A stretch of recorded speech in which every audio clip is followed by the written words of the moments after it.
சென்னையில் இருக்கக்கூடிய நம்முடைய செய்தியாளர் லாவண்யா நம்முடைய இணையிருக்காங்க. அவங்க கிட்ட பேசலாம். லாவண்யா வணக்கம். சென்னையை பொறுத்த வரைக்கும் நீங்க எங்க இருக்கீங்க? சென்னையில எந்த அளவிற்கு தீபாவளி கொண்டாட்டங்கள்லாம் தற்போதைக்கு இருக்கு? வணக்கம் மனோஜ்.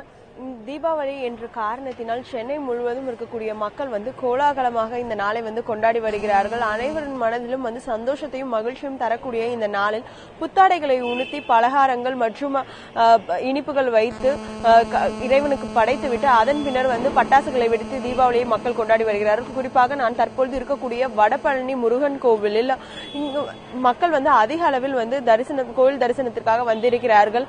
அதாவது 6 மணிக்கு கோவிலின் நடை திறக்கப்பட்டது. இந்த நிலையில் அதிக அளவில் மக்கள் சுவாமி தரிசனம் செய்வதற்காக கோவிலுக்கு வந்து கொண்டிருக்கிறார்கள். குறிப்பாக நேற்று முன்தினமும் சென்னையில் பெய்த பலத்த மழை காரணமாக மக்களின் கூட்டம் குறைவாக தான் இருக்கிறது. எனினும் தற்பொழுதுதான் மக்கள் அதிக அளவில் கோவில்களுக்கு வர தொடங்கி இருக்கிறார்கள்.